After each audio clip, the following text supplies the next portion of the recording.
Salut les amis! Alors, j'espère que vous allez bien et que vous passez de bons moments avec vos familles après la fête de Noël, n'est-ce pas? Alors, hier, j'ai fait une vidéo dans laquelle j'ai laissé tomber une petite partie sciemment, expressement, parce que à chaque fois que je pensais à cette petite partie de cette même histoire-là, j'avais vraiment très mal au cœur. Et j'ai décidé, à ma manière, de laisser tomber cette petite partie, me croyant assez forte pour pouvoir gérer cette situation à ma manière, à l'intérieur de moi-même. Malheureusement, ça n'a pas été le cas parce que à tout moment, cette histoire me remonte à l'esprit, donc ça me rattrape à tout moment. Chaque fois que je fais semblant, je ne veux plus y penser, mais ça me revient tout le temps à l'esprit, jusqu'à ce que je me suis décidée de venir partager cela avec vous. Au fait, quand je parle de cette petite partie de l'histoire, je pense à la sortie d'Emmanuel Keïta, je voulais dire yesterday, anyhow.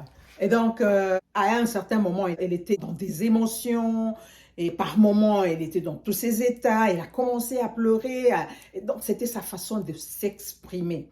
Pourquoi le monde est si méchant? Et quand je parle du monde, je parle de nous, les personnes qui y habitons. Pourquoi certaines personnes ont toujours cet esprit malsain de pouvoir nuire aux autres? Mais pourquoi? Mais quand vous voulez faire du mal à quelqu'un, allez-y, mais dans la vérité. N'allez pas proliférer de mensonges autour de cela. Et donc, Emmanuel Keïta a été accusé d'être derrière le groupe de personnes qui ont caricaturé la petite Tracy d'Amande Chic. Et vous pouviez sentir, franchement, ce jour-là, que c'était un coup de poing dans son cœur. Et il était vraiment dans la douleur extrême. Et vous savez, ce n'est pas la première fois avec Emmanuel Keïta. À chaque fois, on l'accuse d'être une mauvaise mère par rapport à ses enfants. On accuse ses enfants de ne pas être élevés dans des bonnes conditions, des choses pareilles. Je vous assure, sur cette terre, il n'y a aucun parent qui peut accepter les moqueries sur ses enfants.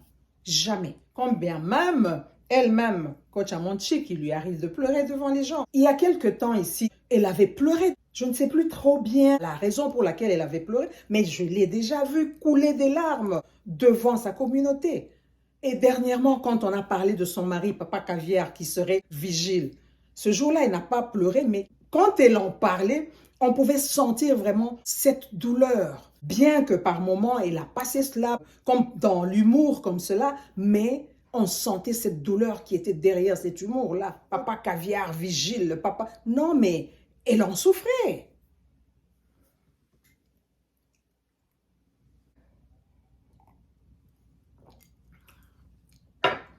Les personnes que vous êtes en train de faire pleurer là en plein live, est-ce qu'un jour vous vous êtes représenté quelle est leur vie, leur état après le live, après la caméra? Quand elles se retirent, elles s'enferment dans leur chambre, sur leur oreiller, en train de pleurer. Vous ne savez pas que ces larmes-là sont des voix au-devant de Dieu? Ces larmes-là sont des cris vers Dieu. Et pendant ce temps, Dieu descend pour combattre pour ces personnes-là.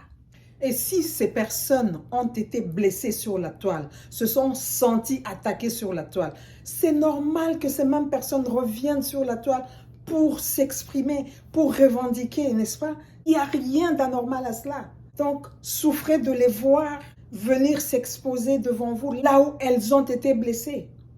Et je vous répète encore une fois que ces larmes-là d'amertume sont des cris auprès de Dieu. Franchement, nous devons faire un effort pour écarter les enfants de nos clashs.